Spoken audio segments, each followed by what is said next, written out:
Assalamualaikum warahmatullahi wabarakatuh. Perkenalkan, nama saya Rilanium 19310411161 dari kelas PJKRD. Nah, saya di sini akan menjelaskan sedikit materi tentang tes standar dan tes buatan guru dari evaluasi pengajaran. Langsung saja, tes standar dan tes buatan guru. 1. Tes standar. Tes standar adalah tes yang telah dicobakan berkali-kali sehingga dapat menjamin kebaikannya. Tes baik adalah tes yang dimiliki validitas, reliabilitas, objektivitas, dan praktikabilitas dan ekonomis. Serta tes kemampuan dibedakan menjadi 2, yaitu 1. Tes bakat atau aptitude test, 2. Tes prestasi atau achievement test. Nah, yang kedua, tes prestasi standar. Standar untuk siswa dapat dimaksudkan sebagai bentuk suatu tingkat kemampuan yang harus dimiliki bagi suatu program tertentu.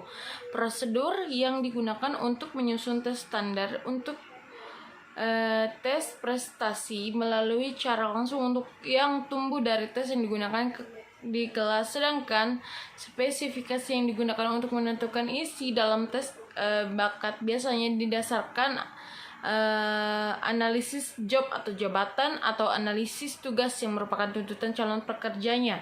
Analisis tugas, analisis jabatan yang dilakukan biasanya tidak berdasarkan atas salah satu kurikulum, tetapi dari masyarakat.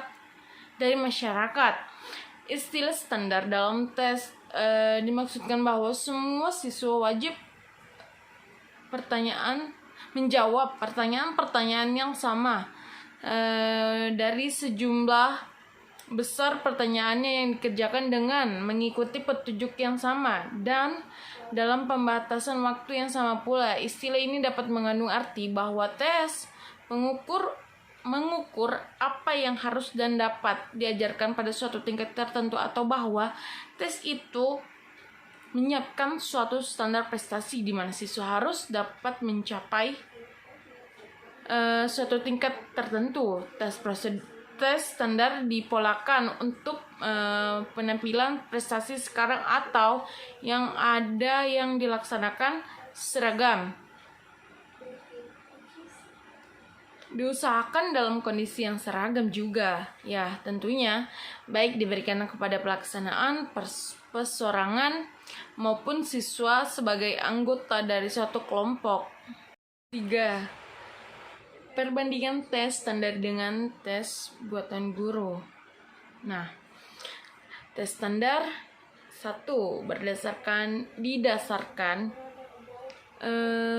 atas bahan dan tujuan umum dari sekolah-sekolah di suatu negara. 2. Mencakup aspek yang luas dan pengetahuan atau keterampilan dengan hanya sedikit butir tes untuk setiap kegiatan atau topik. Keterampilan atau topik. 3. Disusun dengan kelengkapan staf profesor, pembahasan editor butir tes. 4. Menggunakan butir tes yang diuji cobakan atau tryout, dianalisis dan direvisi sebagai sebuah tes. Dan yang kelima, mempunyai reliabilitas tinggi. Yang keenam, menggunakan untuk seluruh negara. Lanjut, tes buatan guru. 1. Didasarkan atas bahan dan tujuan khusus yang dirumuskan oleh guru untuk kelasnya sendiri. 2. Mencakup pengetahuan atau keterampilan yang sempit. 3. Biasanya disusun sendiri oleh guru dengan sedikit atau tanpa bantuan orang lain atau tenaga lain. 4. Jarang-jarang menggunakan butir-butir tes yang diuji cobakan, dianalisis dan direvisi. Yang kelima, mempunyai reliabilitas sedang atau rendah. 6. Norma kelompok terbatas kelas tertentu. Kegunaan tes standar. Secara singkat, tes standar yaitu 1. A. Membuat perbandingan nilai yang dibuat oleh guru yang berbeda dan situasi belajar yang berbeda pula tidak dapat digunakan untuk alat pembanding, akan tetapi tugas yang sifatnya umum. Norma-norma tes mempunyai nilai reliabilitas yang tinggi dan tes standar ada kemungkinan boleh digunakan sebagai alat pembanding. B. Jika banyak orang yang memasuki suatu sekolah tetapi tidak bersedia dengan data tentang calon ini. Secara garis besar, kegunaan tes standar adalah: 1. Membandingkan prestasi belajar dengan pembawaan individu atau kelompok. 2. Membandingkan tingkat prestasi siswa dalam keterampilan dan di berbagai bidang studi untuk individu atau kelompok. C. Membandingkan prestasi siswa antara berbagai sekolah atau kelas. Dan D. Mempelajari perkembangan dalam suatu periode yang waktu tertentu. Kegunaan tes buatan guru. Secara singkat dapat dikemukakan bahwa kegunaan tes buatan guru adalah: A. Untuk menentukan seberapa baik siswa telah menguasai bahan pembelajaran yang diberikan dalam waktu tertentu. B. Untuk menentukan apakah sesuatu tujuan telah tercapai. C. Untuk memperoleh suatu nilai. Selanjutnya, baik tes standar dan tes buatan guru dianjurkan dipakai juga hasilnya akan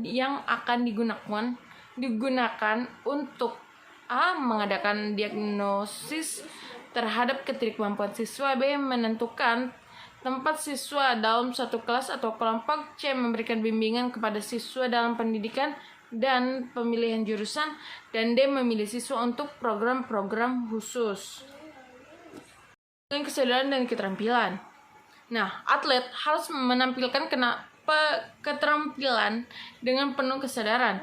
Atlet harus mampu mengendalikan otot-ototnya, emosinya, dan pemikirannya yang integrasi dalam penampilannya.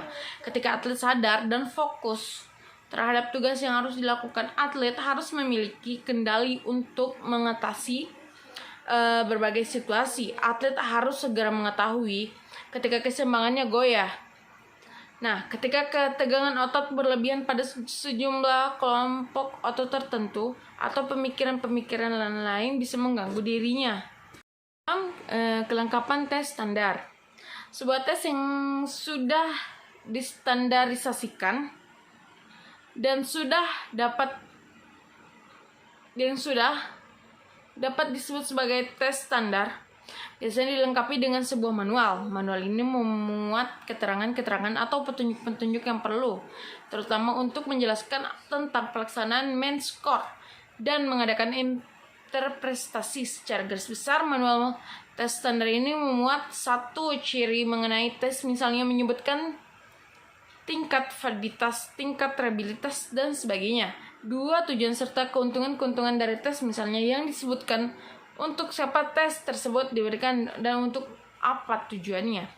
Dan 3. Proses standarisasi tes, misalnya mengenai hal-hal yang berhubungan dengan sampel, besarnya sampel, teknik sampel, kelompok mana yang ambil sebagai sampel, sifat sampel, juga mengenai taraf kepercayaan yang diambil, dan bagaimana kaitannya dengan hasil tes. Yang keempat, tujuan tentang cara melaksanakan tes, misalnya dilaksanakan dengan lisan atau tertulis. Waktu yang digunakan untuk mengerjakan setiap bagian boleh tidaknya tercoba keluar jika sudah selesai mengerjakan soal dan sebagaimananya. 5. Petunjuk sebagai main score, misalnya untuk seberapa skor tiap-tiap soal atau unit, menggunakan sistem hukuman atau tidak, bagaimana cara menghitung nilai nilai dan sebagainya. Yang keenam, yang terakhir, petunjuk-petunjuk untuk menginterpretasikan hasil, misalnya betul nomor sekian sampai sekian cocok untuk jabatan kepala seksi. Dan yang kedua, petunjuknya betul nomor sekian aja cocok untuk jabatan guru dan sebagainya. Mungkin sekian dari presentasi saya di evaluasi pengajaran. Kurang dan lebihnya mohon dimaafkan. Bila taufiq wal hidayah, wassalamualaikum warahmatullahi wabarakatuh. Terima kasih.